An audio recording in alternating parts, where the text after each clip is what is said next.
Wellington, New Zealand's harbourside capital on the windswept shores of the Cook Strait. For 10 years now, the bustling venue for New Zealand's biggest annual party. Colour and glamour, pride and tradition, action and mayhem, all wrapped up in 2 unforgettable days at the Westpac Stadium. Welcome back to the NZI Sevens.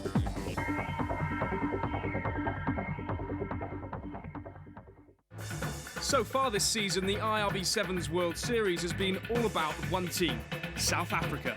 In Dubai and then again at their home tournament in George, the Boks were simply unstoppable.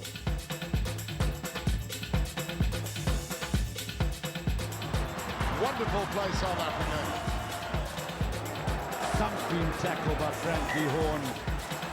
Beautifully constructed try, no doubt about it. What a finish! What Dealey Stick not only kicked the conversion, he's kicked the greatest drop goal in the history of IRB Sevens Rugby. What a dramatic finale. There it is, it's all over.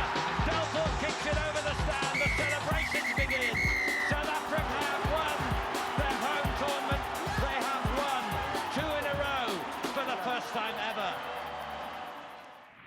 With 2 cup titles already in the bag and 12 points to the good, Paul True's men arrive in New Zealand as the team to beat. The Kiwis under pressure but keen to capitalise on home advantage and a host of other challenges in the hunt. As usual on the Sevens merry-go-round, cultures were exchanged and training grounds shared in the run-up to the tournament. For the tiny island nation of Niue, that meant a chance to try out toe-to-toe against the early series leaders. Niue is one of the smallest island states in the Pacific. It's about 100 square miles. And we have 1,500 people live on the rock, as it's known. We have about 25,000 maybe outside of Niue, mostly in New Zealand. So if you look on those numbers, you look at our player base, we're very small, but we try and be effective and come out to these tournaments rather than make up numbers. We want to come and play.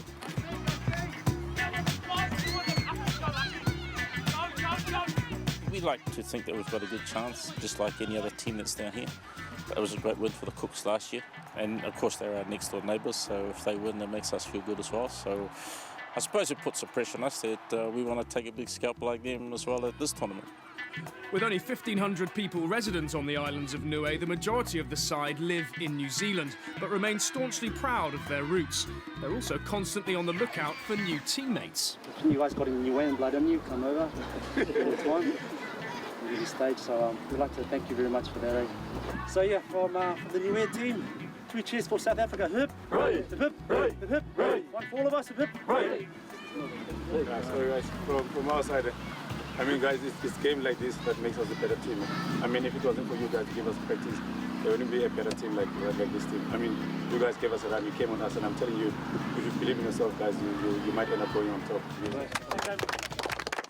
We're just thankful for the experience and for giving us a chance to run against them, and you know, and the good thing about it, they said just believe in yourself, and we're taking that on board, and we're excited to be here, to tell you the truth.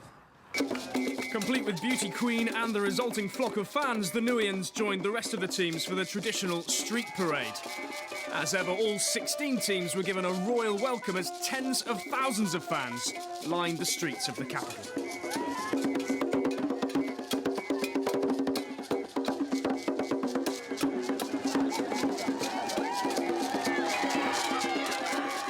And as ever, there was no doubting who the crowd favourites were.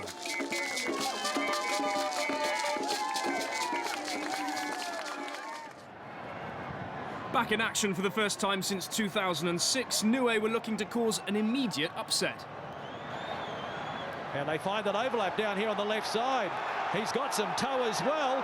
Niue racing away. It's Tony Pulu. And he has hit back, but oh, did he get it down? He might, yes he did, only just. Corridus, this big forward, inside ball. This is Van der Glaas now. He's got a good step for a big man, and he's away. Nobody in front of him, that's why he's been selected in the team. Henry Van der Glaas on debut. Already under pressure, the home team set about making things doubly hard for itself. It's a red card. You cannot do that, and that's a shock for the New Zealand team. Tomasi Tama is sent from the field in disgrace. He threw a big right-hander. Run away, Black! Run away!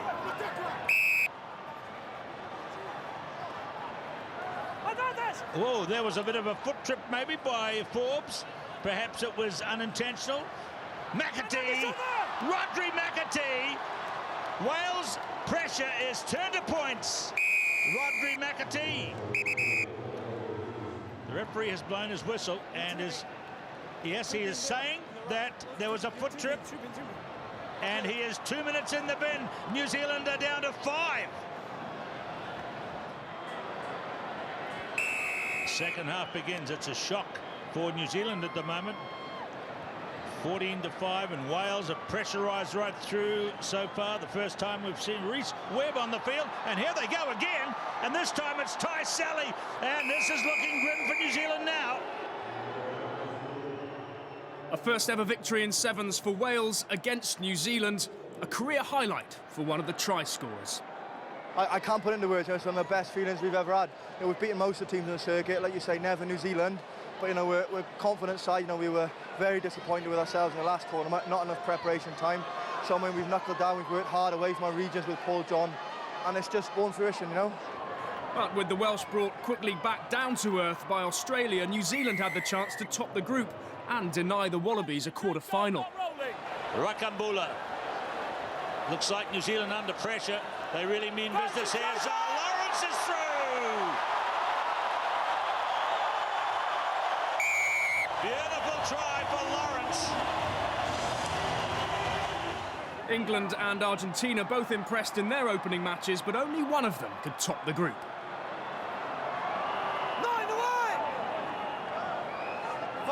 Side entry. Argentina rampant at the moment. Men wide, can't get it away. Good blocking work by Damu. It's okay, says the referee. The pick-up and the try, the second. This is Martin Rodriguez. Brilliant play. That's what you call hassle. In your face. That's Argentina, and it's paying dividends. Last year we met one set of brothers playing for two different countries, Tafai and Amos Yoasa. This year we go one better. Twins. So keep a close eye on number 1 for New Zealand, Edwin Cocker, and number 5 for Tonga, John Cocker. Edwin is 8 minutes older than John. Twin brothers, identical twin brothers, playing against each other.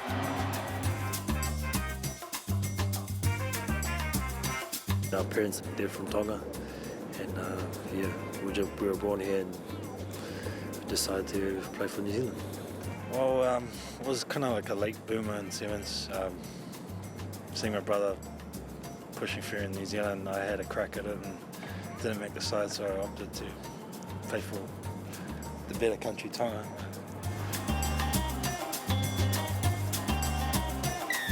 Growing up together, it was always competitive. As with twins, like you always get compared to each other, and I think that sort of brought the rivalry pretty high up on us. No, he was right. It was highly competitive, and any sport we did, we had a toll of rough ups, over little things, but as you do growing up. Well, yeah, I was always a bit worried about my brother. I was always playing with G.I. Joes. He was playing with Barbie dolls. But yeah, other than that, we got the passion for rugby. We both played for Ponsonby under sevens, and ever since that, we just love the game.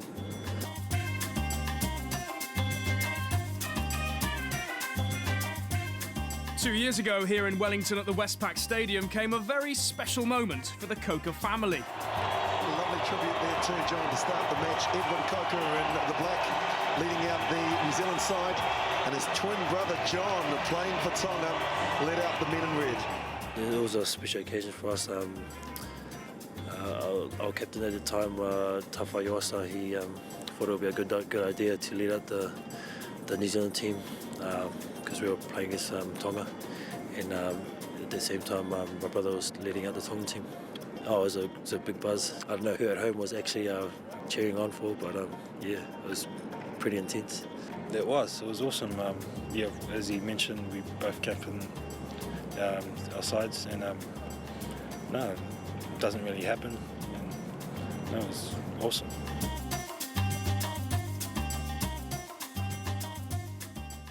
John and Tonga didn't hit the top notes against Kenya or South Africa, but it did come together against Scotland. And there's a very good run by Kaufusi. And this is Tonga coming back here inside the 22. Lovely run, try coming for Ma'afu.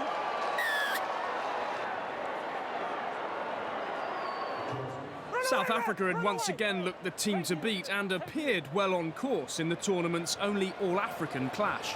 Benjamin handed it over there to Everson. He pops it up to the support. Dazelle, gee, he's got some toe as well. They're not going to rein him in. Renfred Dazelle scores the second try for the Springbok Sevens. But Kenya never to be counted out. Another penalty, and they take it quickly. There's the captain looking for a good bounce. Diving on the ball, it's there again for Kenya, is it? Yes, it is. They need quick hands. Out it goes. Nobody in front of Collins Injera, and he scores the try that just might cause another major upset. Unbelievable. Kenya, before tonight, they had played South Africa 18 times. They'd never beaten. I'm so glad that this has happened today. They just come out to show me how much they can give, and I'm lost for words, to be honest.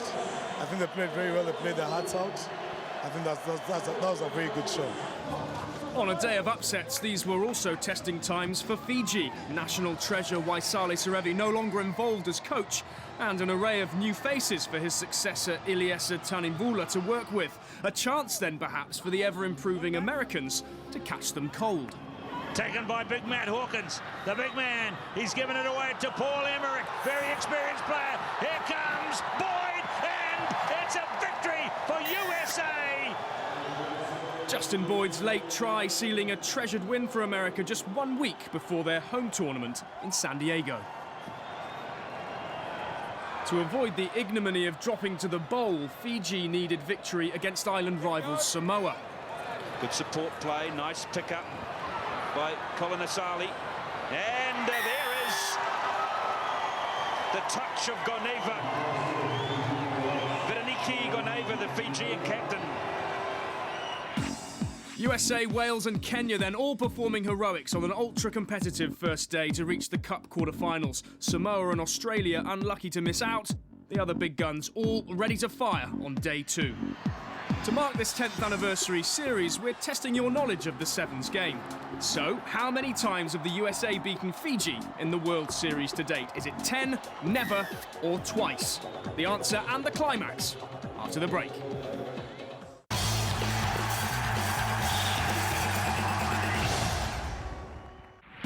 Welcome back to Wellington, New Zealand. Before the break, we asked how many times have the USA defeated Fiji in the history of the Sevens World Series. And the answer, twice. Once back in 2001, and of course here on day 1 in Wellington.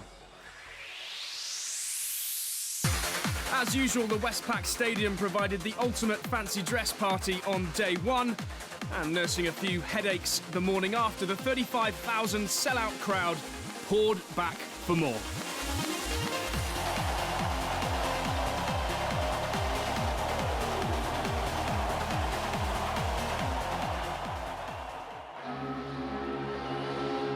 Kenya and Wales pulled off shock victories against South Africa and New Zealand on day 1, but as they lined up against each other on day 2, only one would proceed to a Cup semi-final. Lucky bounce, and look at this, away here in Humphrey Kayanga, and the captain is in, and what a sensational start for the Kenyans.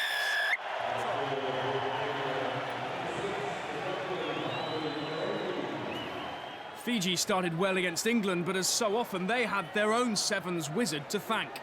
Dollings, chip and chase. And he's gone the whole way. That is one of his great solo efforts. That's his 163rd try. Al Caravelli played sevens for Argentina, but never before had he managed to coach the USA to victory against them. Would this be a first time? And now the kick and chase from Gomez Cora, waiting for a good bounce. Gomez Cora got there. Try Argentina, and a telling blow. The Pumas threw to face either South Africa or New Zealand, who were embroiled in by far the tightest of the last 8 ties.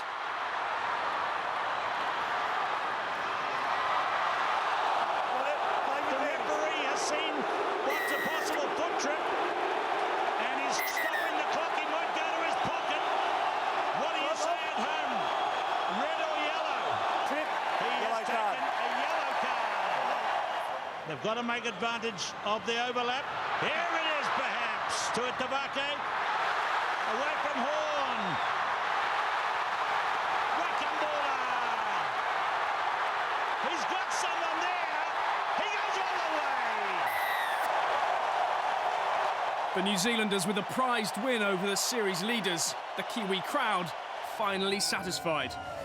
With the Cook Islands victorious over Australia and Niue getting the better of Samoa, in the crazy world of sevens, the feeling was that anything was possible. So could England then beat Kenya for the first time in 5 attempts?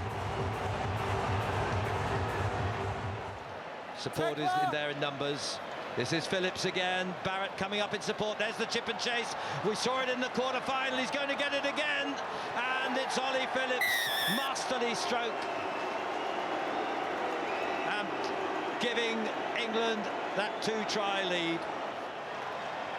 England know that one more try will wrap it up. Gollings, he really has looked in peak form. The guy who's playing with Gold Coast braces. So is this man, Phillips, going for his 3rd, going for a hat-trick in this semi, and he's made it. That is really curtains, and there's the hero of the moment. A hat-trick in a semi-final is a rare event. New Zealand's win against South Africa had reinstilled some sense of belief after the opening loss to Wales, but how would they now fare against Argentina, the only unbeaten side left in the competition? Advantage for New Zealand. They thought it was offside, and here's a great run by Lawrence. New Zealand try. On advantage from the referee, Zal Lawrence is in.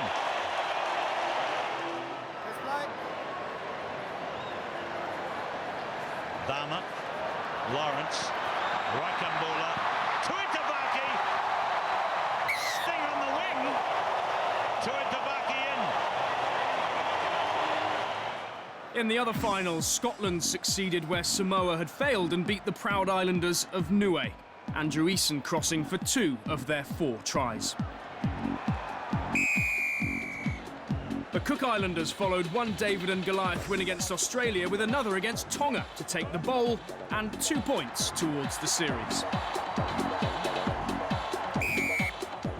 And South Africa finished on a high, beating Wales to the plate to add 8 valuable points to their series tally. But with the home fires still burning, the prospect of the Cup final held the partisan crowd spellbound. Could the Kiwis defend the crown they cherish above all others, or could England win it for a first time? Captain Forbes and Captain Phillips, New Zealand and England. In goes DJ Forbes, inspirational captain, player of the year of the IRB Sevens, and a penalty. Takes it himself. This time last night, he was on the sideline holding his leg and saying nothing, but the rumours were working overtime that he wouldn't play today, DJ Forbes. But he's shown tremendous courage and guts and togetherness to be the inspirational leader. And now it's Paul Grant, down 1 moment ago with injury, and now he's up and in. Big contest. Did he obstruct him in the air? Umaga Marshall was brought down by Damu, and they play advantage. And he's still down. Umanga's still down.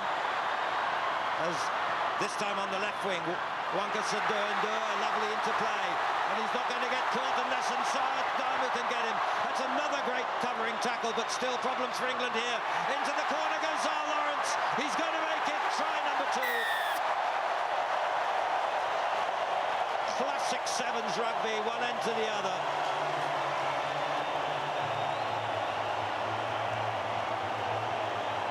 Touch! Pause, engage. Closer. Ben Gollings knows about the pressure of these finals. Phillips in a bit of bother here as he's decked by DJ. And they take it away, and Forbes ends up with the try. Applauds himself and his team, and England are slipping behind at a rapid rate, and they've lost the close contest, and this was always where one sensed New Zealand might have the edge over anybody in the ball-winning game.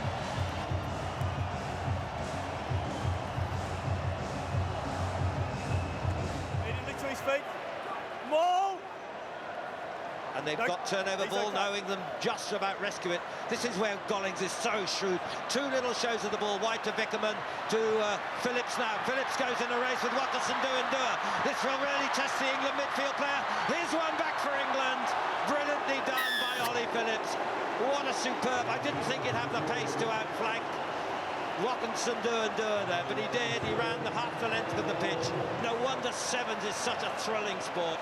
That is absolutely brilliant, and how vital. The only way England could have stayed in the game was to score next. Phillips closing the gap to 12. Ben Ryan then with 2 short minutes to inspire 10 minutes of greatness. I'm pretty excited. We're in New Zealand, it's half time, we're down, and I want to see what you've got. And I know what you've got. You've got at least 3 tries in you, and you can play them off the park in this half. You've got the fitness, you've got the energy levels, we're fit to go. Let's get into them. So one against the head for New Zealand. Damu to Lawrence. Ruck and ball is off for the intercept. Vickerman away. Chased by Umanga Marshall. But that's a wonderful strike for England. They're really in it now. That'll be a 7-pointer. Well, he took the gamble, didn't he? It was all or nothing, really. He leaped high, took it out of the air, and he ran this 23-year-old the whole length of the New Zealand half to really throw the gates open.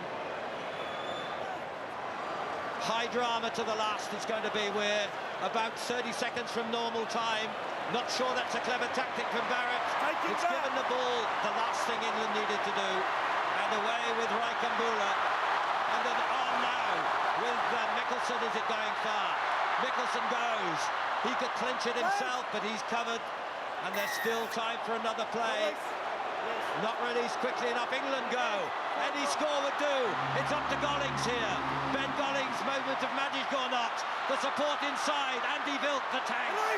Still going. The tackle's great. England come again. They've got an overlap to the left. Damu goes for the try. Damu can win it here.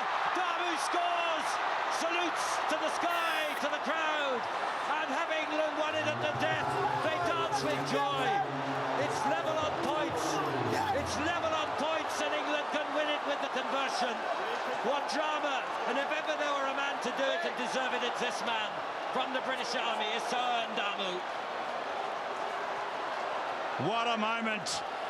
It's 70-0, the kick to win, but who better to have it than the man who scored more points than anyone else in the history of the IRB Sevens Tour. And he snaps it over, and England take it. They've won Wellington for the first time. What drama. So often we see it here, but for England, the special joy of winning a title in Wellington. Such a big tournament and such a final. They will be overjoyed, and for Ben Ryan, he'll be crying, I don't doubt, because for him it's his first ever title. It's really special because with 30 seconds to go, I didn't think we had done it, but the boys have been outstanding today, and it's the best we played, 3 games in a row of great rugby. And we talked about it last night. We call it contagious behaviour. Somebody does something really good and somebody else has got to follow him through, and we build and we build and we build and we build. We've worked really hard today and we've got our rewards.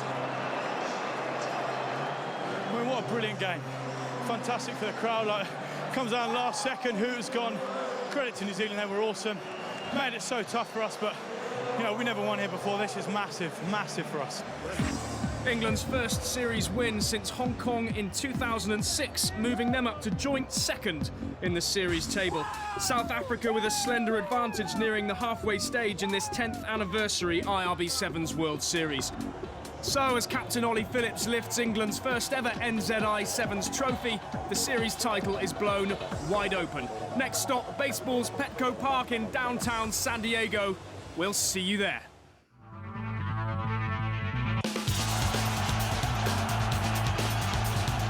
Through one tackle, slipped through another. Done it, surely, he's there.